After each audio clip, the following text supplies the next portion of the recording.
Bien, y seguimos compartiendo con ustedes en esta segunda parte de la salud primero.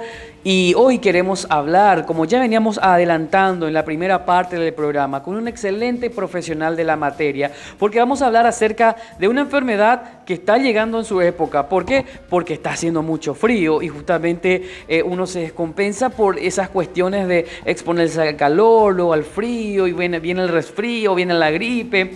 Pero qué mejor que hablar sobre ese tema con alguien entendido de la materia. Y hoy nos acompaña un excelente profesional. Estamos hablando del doctor Juan Manuel Lambaré. Él es infectólogo clínico del Hospital Regional de Encarnación, con quien vamos a dialogar y conocer más sobre las cuestiones. ¿Qué tal, doctor? ¿Cómo está? Bienvenido a la salud primero, doctor.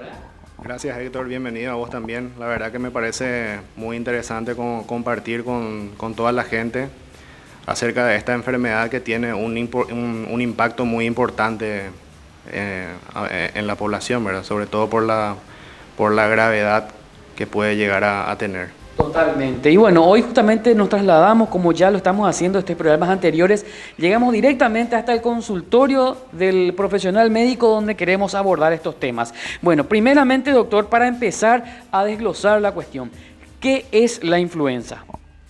Sí, la influenza es una enfermedad que afecta las vías respiratorias y que está producido por el virus influenza, que tiene varios tipos, existen varios tipos, ¿verdad? Pero los de especial interés son los tipos A y B que producen las gripes estacionales, ¿verdad? Que justamente son el problema en cuestión. Y además tienen importancia por las diferencias que tienen, ¿verdad? Porque, por ejemplo, la tipo A, que puede tener mutaciones antigénicas, puede llegar a producir pandemias, y a su vez tiene las cepas más graves, por ejemplo la H1N1, que fue una causa importante y sigue siendo una causa importante de mortalidad durante las gripes estacionales. Ahora bien, doctor, esta cuestión que surge entre la confusión de si es una gripe, si es un simple resfrío, cuando se empeora, ¿cómo es la cuestión, doctor? Porque la gente de repente dice, no me resfrié nomás, pero por ahí ya está engripado, ya está pasando a otra etapa y no se da cuenta, y por ahí principalmente no consulta al profesional médico. Sí, hay diferencias, ¿verdad? Una de las diferencias suele ser la fiebre, ¿verdad? La influenza suele dar una fiebre de 38 grados o más, y el solo hecho de tener fiebre, ¿verdad?, produce mucho deterioro del estado general, ¿verdad? Cosa que muchas veces en el resfriado común hay muchos síntomas congestivos y no se presenta fiebre, ¿verdad? Son virus menos agresivos generalmente. Y por lo general, doctor, un resfriado también le puede, como quien dice, dejar en la cama a una persona o no le va a evitar que pueda continuar con sus actividades laborales por lo menos. Eso es relativo, pero por lo general un cuadro gripal le puede dejar encamado 24 a 48 horas a cualquier persona, y más todavía cuando se trata de un cuadro de influenza, que incluso se puede llegar a complicar y puede llegar a requerir hospitalización. Bien.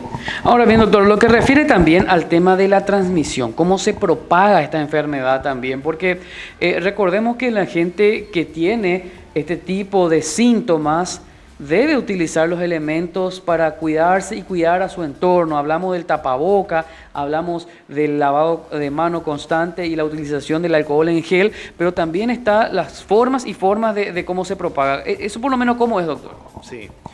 Y la transmisión de la enfermedad es por vía aérea, ¿verdad? Pero tiene una forma especial de transmisión, ¿verdad? Bueno, no es que simplemente, o sea, la transmisión por vía aérea se da por lo que se llama gotículas, ¿verdad?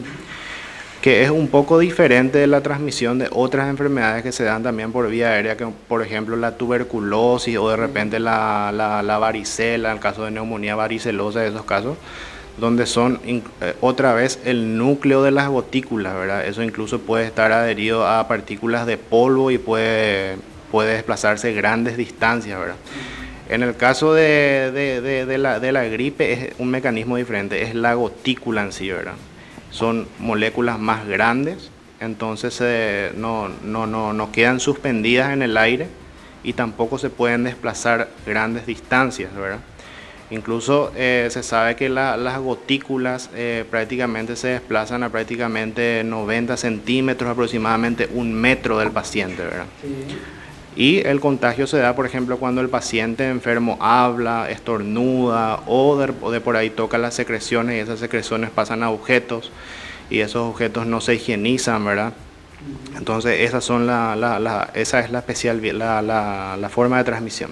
Ahora bien, doctor, lo que refiere al periodo de contagio de personas enfermas a las personas sanas. Sí, el periodo de contagio, o sea, la influenza es uno de los virus que puede empezar a contagiar antes de presentar síntomas. Tiene esa particularidad. 24 a 48 horas antes de presentar síntomas, una persona ya puede estar contagiando, aunque en ese momento la carga viral es mucho menor y la probabilidad de contagio también es menor. En realidad la probabilidad de contagio es mucho mayor cuando empiezan los síntomas y el paciente empieza a tener secreciones y todo eso, ¿verdad?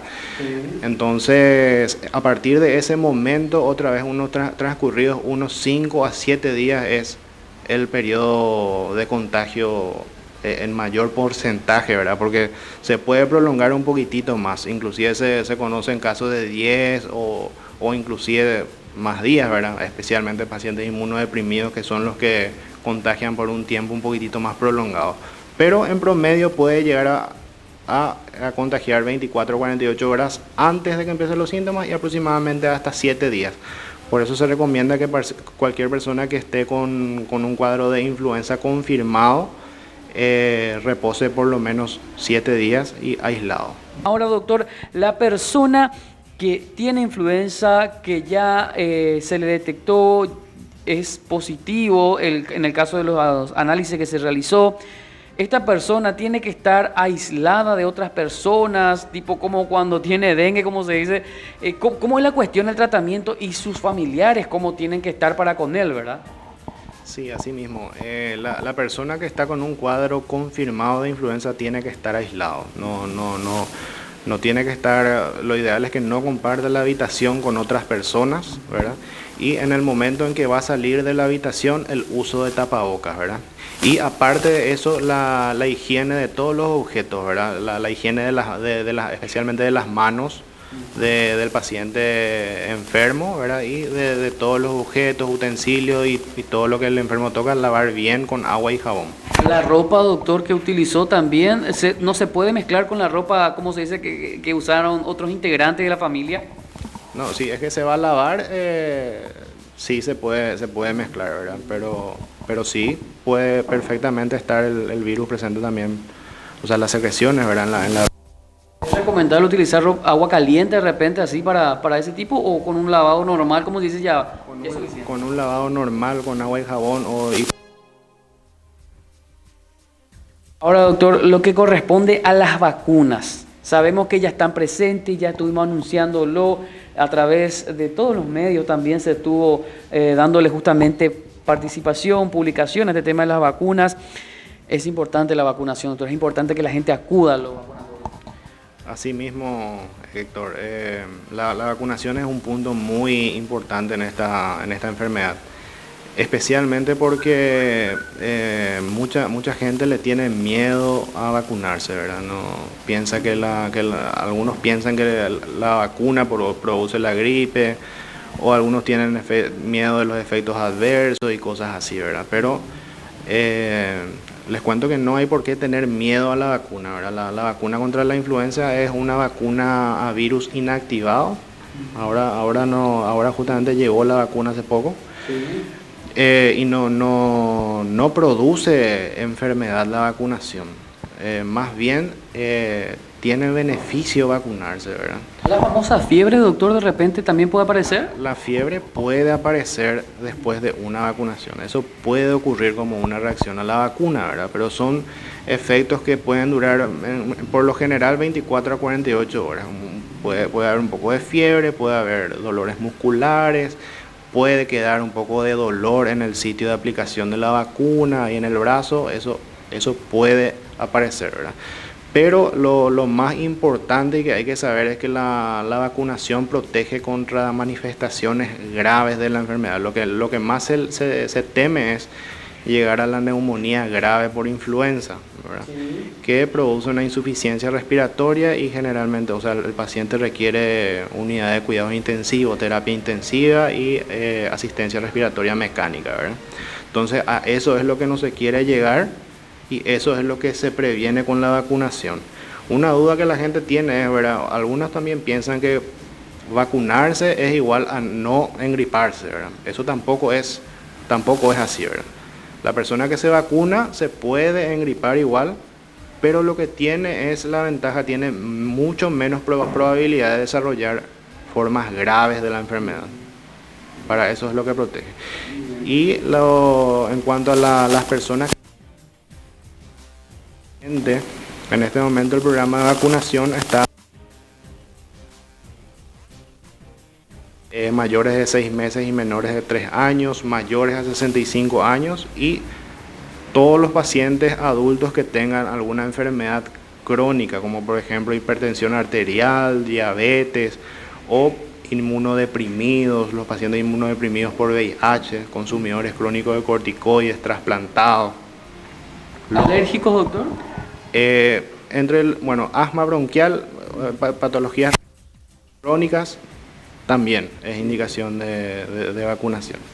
La obesidad también, y así, hay muchas indicaciones, patologías crónicas concomitantes en un adulto es indicación de vacunación, ¿verdad? De hecho que la tendencia es ir universalizando la vacunación para todos posteriormente, ¿verdad? Bueno, doctor, ahora, ¿existe un tratamiento efectivo para la enfermedad del famoso? Porque se da el caso de la gente que utiliza la famosa técnica del remedio yuyo nomás, ¿verdad? De quedarse en la casa a reposar y demás, pero muchas veces eso, si es que no es bien tratado, puede derivar en lo peor, doctor. Sí, existe un antiviral que estamos teniendo en nuestro país y contamos a nivel público con ese antiviral que se llama oseltamivir, ¿verdad? Es un tratamiento específico para el virus de la influenza, pero tiene sus criterios de tratamiento, ¿verdad? Porque muchas veces las personas consultan tarde. Entonces, ¿cuánto tarde, cómo se dice, doctor, dentro de esos casos que tanto atendió? Sí, justamente a eso quería llegar, ¿verdad? Personas que no tienen una enfermedad concomitante como las de repente se diagnostican, consultan ya al tercero, cuarto o quinto día, ¿verdad?, de enfermedad. Y en ese caso, si es que no tiene una enfermedad concomitante, al hacer el tratamiento después de las 48 horas ya no está comprobado el beneficio. O sea, posiblemente no tenga ya ningún efecto el medicamento, ¿verdad? Y eso está comprobado en grandes estudios. Ahora, las personas que sí tienen factores de riesgo como las enfermedades que citamos, sí pueden hacer el tratamiento, aunque también, como te digo, después de las 48 horas ya disminuye mucho la eficacia del tratamiento. Bien. Doctor, es importante entonces que la gente no se automedique nada más, principalmente no se automedique y consulte justamente a los médicos. Así mismo, doctor. Lo importante es consultar y consultar en forma temprana y, como les digo, no tenerle miedo a la vacunación, al contrario. Doctor, por último, lo que refiere a estadísticas, años anteriores, este año, ¿cómo están los números en cuanto a la gente con influenza? Y se están registrando casos de influenza A, sobre todo influenza A. Prácticamente no se están registrando casos de influenza B.